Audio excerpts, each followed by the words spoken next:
Hello everybody, this is Jeff again. Today we are going to talk about how to use the database NetLibrary. And NetLibrary, unlike some of these other ones, is not an article database. What it is a database of full text books. Now when I say full text books, I mean the full books. I don't mean textbooks. These are not textbooks for your classes. I mean this has the full actual book. So it's like a library catalog. When you look up a book, the full book is in here. And it doesn't have everything in the world. It has about 10,000 books in here. So it's pretty good. So this is how you use it. You would use it like a basic library catalog or database. I'm going to put this down to title. I want to see words in the title of the books.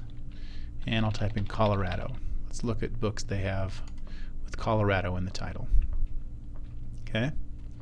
And they have 74 books in here on Colorado. Pretty good selection. Here we go, Colorado, A History of the Centennial State. And if I want to look at this, I'm going to click View This ebook. And when this comes up, we've got a table of contents over here, and I can quickly scroll through this book. Mountains and plains. If I get here and if I want to turn a page, I just click Next. And the whole book is right here online. I can jump to any section of it that I want. And the whole thing is right there. Another thing that's kind of nice here is you can search this book. So over here where it says search this e-content, what if we searched for Boulder? So if we search there, it tells us all the places that the word Boulder comes up in this book. And then if we want to jump to that page, we just click View This Page, and Boulder, every time that word shows up, it'll light up. Let's see what else we have in here.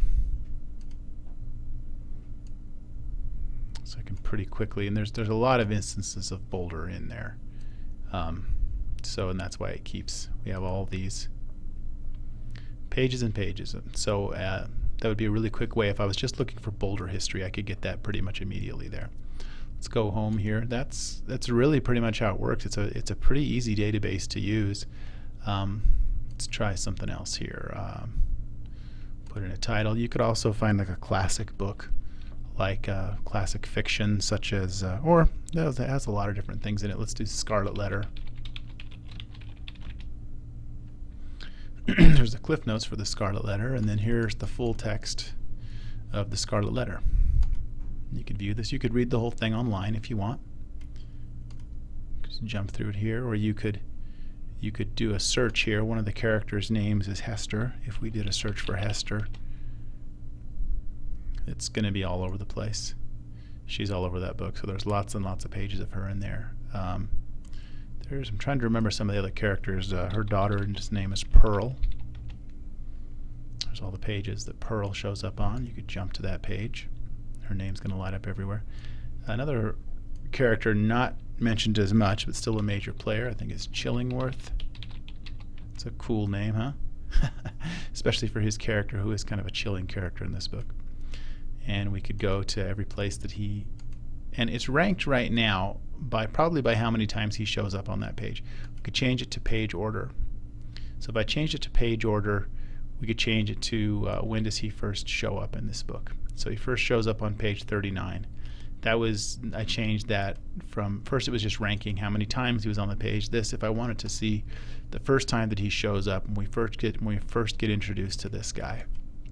If I was writing a paper, say, on the Scarlet Letter and specifically focusing on Chillingworth, I could really quickly jump through here and just summarize how his characters developed as we're going through this book. So that's really pretty much how you use this database. It's really easy to use, and the books are all full books.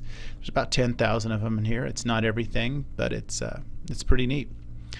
And and there's some cool websites online where you can find ebooks as well, like Gutenberg, or Project Gutenberg, or Google Books. But usually those are just really, really old books that no one has any current copyright on. But this one, actually, we've bought all these books, so there are newer books in this as well as old books. Anyway, that's pretty much all I have to say about this database. Really easy to use. If you have any questions or any problems with this, contact me and I'll help you with it.